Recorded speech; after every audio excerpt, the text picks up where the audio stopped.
Fala galera, mais um Monkin por aí, diretamente do Hacktown 2024. Estamos aqui hoje com o Caio para falar um pouquinho sobre implementação de inovação em grandes empresas.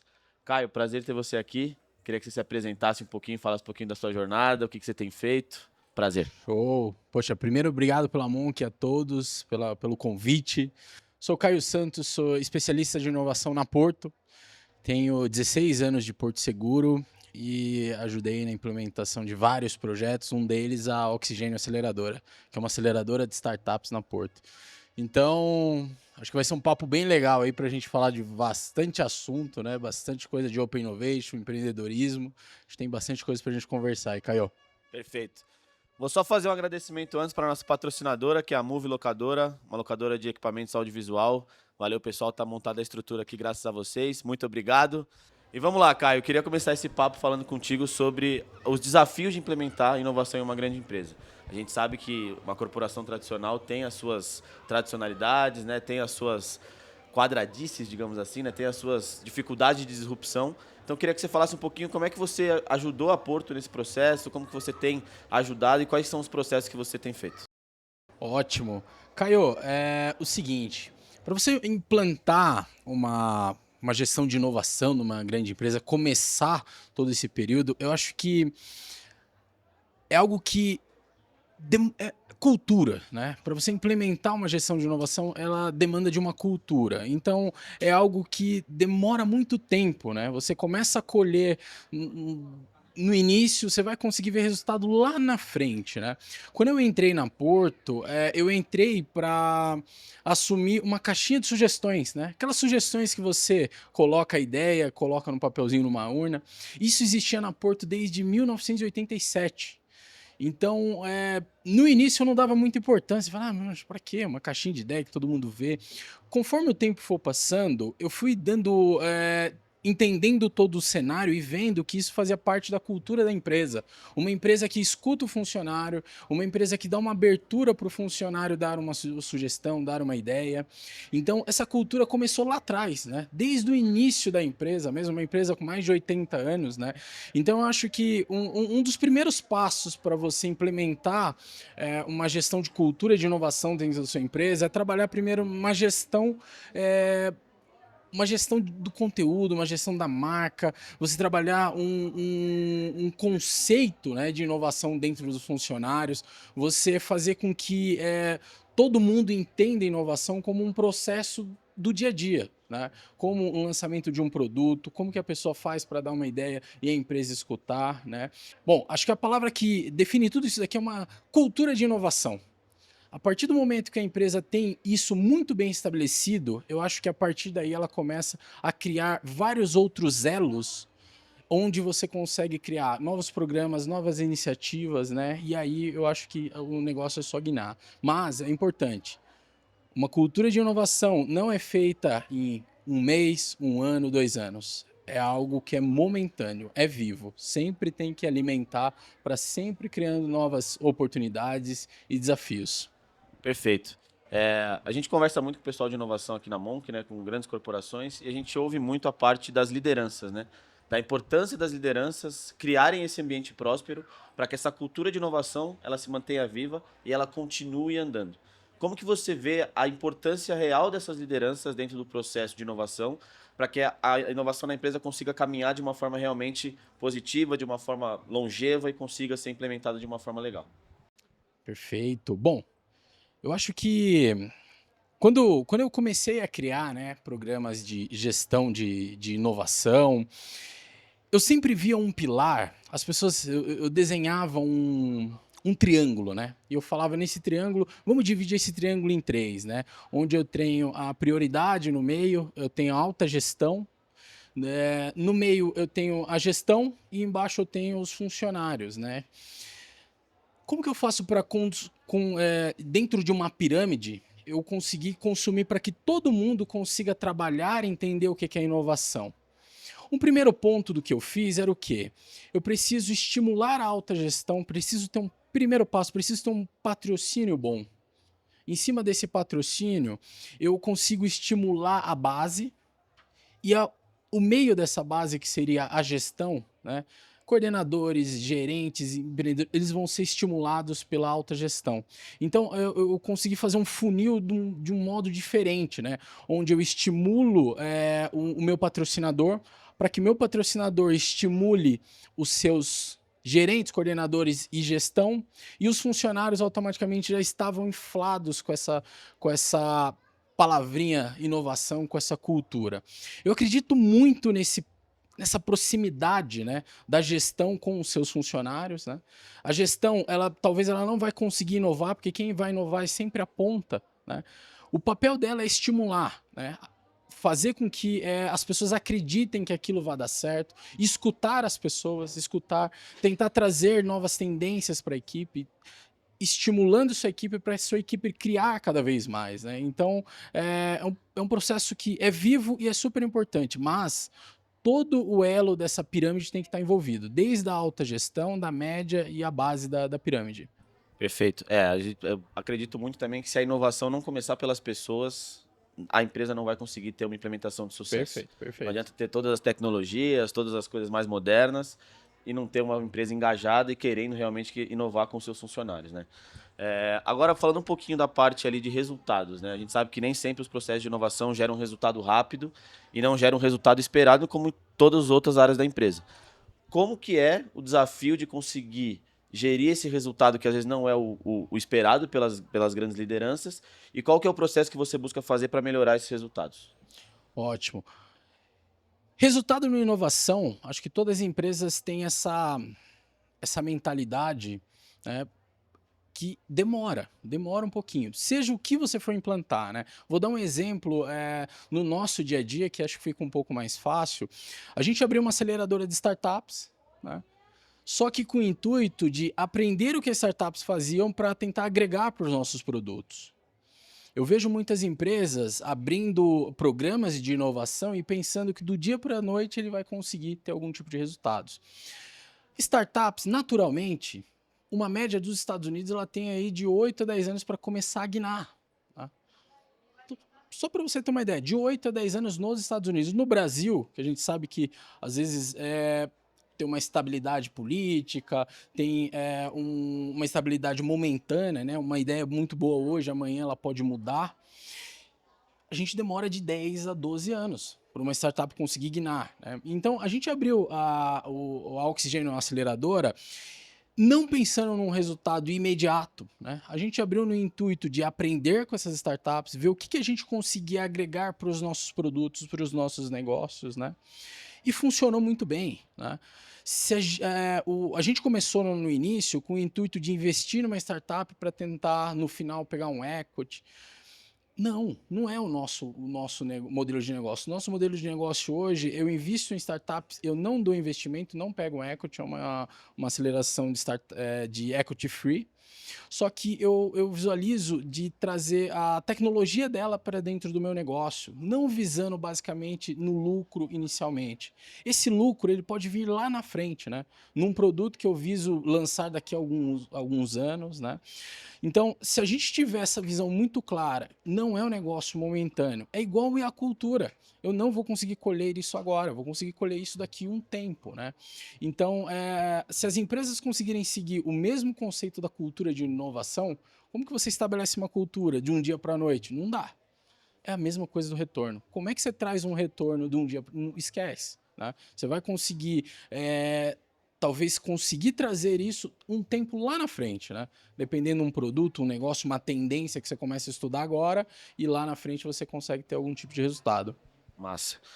Eu acho que na inovação aberta o importante é tanto a corporação quanto a startup entender o timing, né? Que os timings são diferentes. Né? Então a startup provavelmente ela vai ter um tempo maior ali de entender alguns processos dentro da empresa e a empresa vai ter que entender que a startup tem um processo diferente de funcionamento. Os timings da startup, a startup precisa de aceleração, precisa de agilidade, precisa de métodos ágeis, precisa crescer. E a corporação já está ali, né, bem postada, já tá com os frutos colhidos, mas ainda assim cobra da mesma maneira. Então acho que se os timings forem entendidos, as coisas funcionam melhor. Perfeito. Não, e acho que você trouxe um ponto legal, né? Quando a gente começou a acelerar startups, eu olhava startups. Esse era um termo novo, lá em 2015 a gente começou com o Oxigênio, e eu olhava startups com aquele, poxa, é um barquinho, pequenininho, que consegue tomar decisões rápidas, consegue virar muito rápido, né? Consegue crescer. E o que é uma grande corporação? É um barco gigante, é um transatlântico lindo, maravilhoso, que para você tomar uma decisão demora dias, meses, anos para fazer uma curva, né? Mas ele já foi um barquinho pequenininho em algum dia. E um olha para o outro com um tipo de necessidade. Por exemplo, a startup olha para o barco grande e fala: poxa, quero ser um barco desse um dia. Quero ser uma grande empresa um dia. E o barco grande olha para essa startup e fala: poxa, eu quero conseguir entender como a agilidade faz parte desses processos, né? Então, eu acho que esse foi também um índice de sucesso dentro da Oxigênio, onde a gente conseguiu mesclar um pouco disso, né? A gente ajudando as startups com metodologias de gestão e as startups ajudando a gente com cada vez mais um lançamento de um produto, um piloto de uma solução muito rápido, né? Então, esse paralelo é muito legal da gente conseguir visualizar. Poxa, se uma startup quer ser grande um dia, ela vai ter o que uma empresa tem grande de sobra, né? Que é o quê? Burocracia, é gestão, é tecnologia. Então, um completa o outro em determinados momentos, né? A gente consegue ter esse paralelo entre os dois. Perfeito. Falando um pouquinho ainda dessa parte de resultados também, um tema que está muito em alta hoje é a ambidestria organizacional, né? Que é conseguir manter a inovação rodando a curto e médio prazo e pensar em ações e produtos a longo prazo. Como que é feito isso hoje lá na Porto? Como que você está desenvolvendo essa frente? Como que você está tocando isso? Dentro da Porto e na Oxigênio, né, a gente faz muitos programas de intraempreendedorismo. A gente acredita muito que, bom, se desde 87 tem uma plataforma de gestão de ideias, né, por que não utilizar o funcionário para trabalhar com ações dentro do dia a dia dele para criar novos produtos, novas soluções, novos processos, né? Então, hoje a gente disponibiliza soluções para os próprios funcionários trabalharem em cima dessas soluções e desenvolver algum produto, algum negócio, né? Então, isso para a gente é muito importante. A gente testa dentro de casa com o próprio funcionário, que é quem sente a dor no dia a dia, né? Ele consegue automaticamente, a gente consegue replicar isso, né? Até chegar no momento disso para o mercado, uma solução dada por um funcionário. Então, esses programas de empreendedorismo vêm ajudando a gente bastante para fazer essa aproximação, né, com a cultura que a gente conseguiu estabelecer e está estabelecendo, porque isso é vivo, com o resultado que a gente quer chegar. O resultado nosso, às vezes, pode ser um teste de uma solução que deu errado, né? Mas a gente conseguiu testar dentro de casa e aquela solução não dá fit ou não tem sinergia com o mercado. Então, isso para a gente prevalece um processo muito legal, né? Da gente conseguir testar alguma coisa dentro de casa com um funcionário, né? Com um funcionário. Por que é importante o funcionário? Que é a pessoa que ela tá no dia a dia, ela sabe aonde é o início, o meio e o término, né? Ela que sente as dores, né? Então, isso para a gente é super importante. A gente tem outros programas, além de aceleração de startups, que a gente consegue também fazer esse teste de novos produtos, novos negócios. A gente tem muitas parcerias com universidades, né? Onde a gente pega os desafios da empresa, a gente leva para as universidades desenvolverem POCs, para a gente verificar se aquilo que a gente levou como desafio pode ser uma solução utilizada no futuro. Então, eu acho que um dos caminhos fortes para que a gente consiga ter um resultado rápido e fácil é a gente trabalhar bastante o empreendedorismo dentro das empresas. Perfeito. Bom, agora eu vou te pedir um case de sucesso, né, que você tem aí da sua trajetória na Porto, na sua trajetória na inovação, para você falar para a gente, contar um pouquinho como que foi a jornada, qual foi o desafio, qual foi o resultado disso. Ótimo, ótimo. Bom, eu acho que eu tenho vários cases aqui, 16 anos, né? Não dava para falar que não tenho nenhum. Dá bem, né? Ufa! Eu tenho desde cases de startups que a gente já acelerou durante todo esse período, cases de programas de intraempreendedorismo que a gente fez. Eu vou falar um de cada aqui. Senão, se eu for falar os 16 anos aqui, a gente vai ficar aqui até o anoitecer, hein? Então, vou trazer um case de intraempreendedorismo nessa linha de campanha de sugestões, né? Nessa linha, eu rebatizei toda essa plataforma chamando de Porto Ideias, né? Eu me lembro uma solução que uma funcionária um dia deu, que ela falou assim: poderia existir o metrô Porto Seguro. Falei, gente, pô, peraí, né? A gente pegava algumas coisas ali que na cabeça da pessoa isso é uma ideia, tá? A gente sentava, poxa, tá bom, mas peraí, como é que a gente vai responder isso para ela? É, viabilidade econômica, esquece. Se eu começar a medir essa ideia que ela deu através de uma viabilidade econômica, quanto que é para você criar um metrô, né? E um ponto que a gente fez naquela época era a gente chamou a pessoa para conversar e perguntou. Apenas uma pergunta a gente conseguiu chegar no objetivo. Falou: qual que é a sua dor? Qual que é a sua necessidade? Por que, que você deu essa ideia? E ela falou: bom, às vezes eu preciso sair cedo de casa, né? O metrô, tanto o metrô quanto o trem, ele fica um quilômetro e meio. Tá? Se tivesse um metrô mais próximo, facilitaria a minha vida. Pegando esse gancho dessa dor, a gente falou: poxa, será que isso daí pode ser uma dor para toda a companhia, que necessita talvez de um transporte público? E se a gente tivesse uma van que pegasse o passageiro no metrô e trouxesse até a empresa, né? Essa foi a solução que a gente conseguiu fazer, criar um serviço de van. Né? Hoje a gente utiliza as vans para levar os clientes do nosso teatro, do Teatro da Porto, através da estação de metrô até a sede do teatro, da empresa, né? Uma ideia de um funcionário que visualizou um problema. Em cima desse problema, a gente conseguiu fazer a pergunta certa no momento exato e a gente conseguiu achar uma solução. De startups, a gente já teve diversos modelos aí que a gente rodou nesses. Vamos fazer 9 anos agora em setembro de aceleradora, né?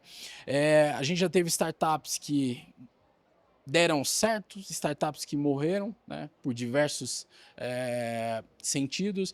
Eu acho que tem um case bem legal de uma startup que a gente acelerou, que inclusive eu posso falar um pouco mais dela, porque eu era um franqueador. Né? Chegou uma startup para a gente chamada Mania de Passar. Era uma startup que eles queriam criar um modelo de negócio onde ele ajudava as pessoas a socializar as pessoas que tivessem perdido o emprego. Né? Como? Passando roupa. Era uma passadoria de roupa. Ele ia na casa do cliente, pegava a roupa do cliente lavada e seca, ele passava a roupa e devolvia. Era um Uber de passar roupa. Né? O que a gente viu nessa ideia? A gente falou, bom, vamos aprender um pouquinho, né? O como seria a gente viabilizar a ida na casa do cliente para fazer um serviço diferente. Hoje, a Porto vai na casa dos clientes para fazer um serviço de manutenção, né? Poxa, eu vou na casa do cliente para arrumar um micro-ondas, uma geladeira. Né? Como é que seria ir na casa do cliente para pegar uma roupa? Vamos olhar e aprender com esse serviço, né? A gente acelerou essa startup. Eles iniciaram lá para a gente montar, ajudar eles a montar o esquema de como franquear toda essa ideia. No momento tinha uma franquia, que era uma franquia em Mogi, né? A gente ajudou eles a montarem o modelo de negócio. Eu comprei uma franquia que eu coloquei essa franquia no interior. Depois de 4 meses de aceleração, eles saíram da Oxigênio com mais de 350 franquias no Brasil inteiro, né? Naquela época, a gente entrou como investidor, né, da Mania de Passar, e posteriormente foi uma das primeiras empresas a ter o exit do nosso programa de aceleração. A empresa foi vendida recentemente, uns 3 anos, né, para Unilever. Hoje a Unilever comprou a marca Mania de Passar e fez um rebrief em cima dessa marca. Hoje chama Omo Passa Fácil, né? Então é de grande prazer que a gente fala de um case desse, de uma ideia que não tinha sinergia com os nossos produtos, mas a gente queria aprender processualmente o que a gente conseguiria fazer de diferente atendendo o cliente. Né? Então a gente teve um ganho de benefício muito forte. Recentemente, a gente vem trabalhando inteligência artificial, né? Trabalhando, aprendendo, estudando um bom tempo. E a gente vem olhando a inteligência artificial sendo um copiloto para a gente. Né? não quer dizer que a inteligência artificial vai atender um cliente. Eu acho que isso não vai acontecer em nenhum momento, né? A gente vê a inteligência artificial nos cases que a gente vem trazendo. Um dos cases que a gente colocou para aprender, e possivelmente a gente vai trabalhar mais ainda em cima desse case, é em cima do atendimento. Fazer com que a inteligência artificial seja um copiloto para o atendente, para aquela pessoa que atende o cliente final e ela precisa resolver uma dúvida ou explicar através de um produto. Então, assim, são cases ainda, esse case ainda está saindo para o mercado, né? A gente está testando interno, a gente não solta nada para o mercado sem a gente testar muito bem dentro da Porto, né? Então a gente testa primeiro dentro do mercado para assim a gente conseguir. Eu acho que um último case que a gente fez aqui a gente faz programas com várias universidades, né? E a gente já teve um case legal que foi assim: a gente pegou um problema da Porto, a gente desenvolveu, levou para a faculdade desenvolveu uma POC, né? Devolveu esse problema. O resultado foi tão legal que os próprios alunos viraram uma startup e eles fizeram parte de um ciclo de aceleração para a gente. Demais. Então, tem vários propósitos que a gente consegue fazer aqui, desde uma ideia com um funcionário, né, virar um negócio, uma ideia com uma faculdade virar um negócio, uma ideia com uma startup a gente ajudar a virar um negócio e evoluir cada vez mais para que a gente consiga ter novos produtos e negócios dentro da empresa. Perfeito. Estamos chegando no final do nosso papo. Passou rápido, foi bom pra caramba. Ô, louco, voou, hein? E, cara, eu queria finalizar pedindo 2 dicas pra você dar pra galera ali olhando na câmera, sobre inovação e tecnologia. Qualquer dica. Vamos lá. Eu quero dar... Pode ser 3? Boa. Quero dar 3 dicas. A primeira para você que é empreendedor. Uma das coisas que eu mais gosto de quando conversar com o empreendedor é fazer uma pergunta que eu quero ouvir de você. Se você ama a sua ideia. Essa é a pergunta que eu mais gosto de fazer para o empreendedor. E o que eu quero menos ouvir é o sim. Eu quero escutar que você não ame sua ideia. Eu quero escutar que você fala que ama o problema que sua ideia resolve. A partir do momento que você ama sua ideia, todo feedback que alguém for te dar, você não vai conseguir absorver. A partir do momento que você ama o problema que ela resolve, você consegue encapsular e repivotar muitas coisas e ter sucesso no seu negócio. Para as empresas que querem começar a evoluir nessas áreas de inovação, é trabalhar a cultura de inovação dentro da sua empresa. Trazendo palestras, conteúdos, falando, escutando seus funcionários, clientes, né? Através disso, envolver alta gestão, alta liderança dentro desses projetos, né? Eu tive um talk com várias empresas, eu vi várias pessoas falando sobre questões de inovação aqui dentro do Hacktown, e uma delas falou um negócio que me despertou muito legal. Era o seguinte: você tem que ver se a inovação está dentro da agenda da sua empresa, dentro do compromisso da sua empresa. Se ela estiver dentro do compromisso, pode seguir. Agora, se ela for só uma página ali de um PowerPoint, então esquece que isso não vai evoluir. Eu acho que eu quero dar um último para o empreendedor também, para quem é empreendedor. Leve com você uma palavra chamada incerteza, dúvida. Essa é uma palavra que vai fazer você, talvez, pensar diferente no seu produto, pensar diferente num problema e agir diferente para você conseguir chegar aonde você quer. Gente, foi um prazer estar aqui com vocês. Caio, obrigado por todo o passo. Eu que agradeço. Parece que você já sabia que eu ia fazer as perguntas, pô. Eu ia pedir dica para você. Olha só, caramba, demais. Caio, obrigado de verdade.